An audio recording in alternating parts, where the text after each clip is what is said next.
I will rehire every patriot who was fired from the military with an apology and with back pay. They will get their back pay and an apology from our government.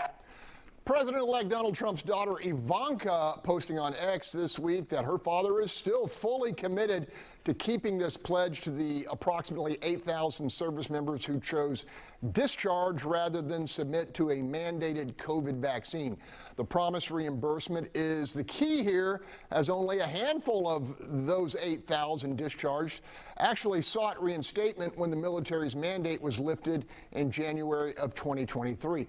Panel, so my question is this: is this overdue justice or political symbolism at taxpayer expense? I'll throw it at you, Bill King.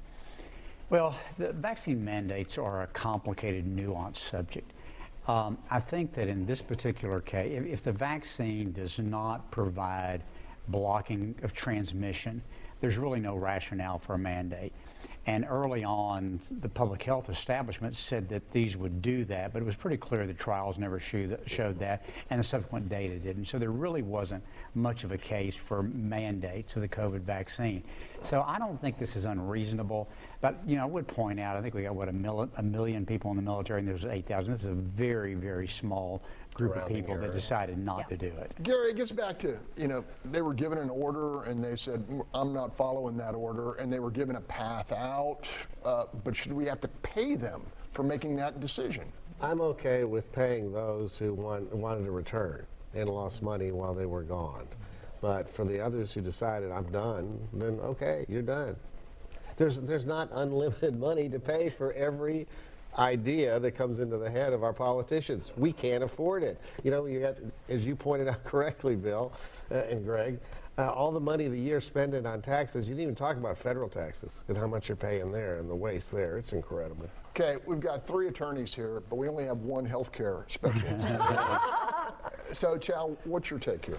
Well, like you said, there's only 8,000 people and a very small sum awarded to these 8,000 people. I may not agree with it, right? I was very pro-COVID and very pro because of the greater good, et cetera. But at the end of the day, this is really a political talking point. This is to spur, you know, support from those in the Trump administration, Ivanka, to say, oh, we're pro-military, we want to support the military. It's nothing more than a talking point. 30 seconds, Nyanza. I mean, it's a talking point, but I agree, because I agree with reparations.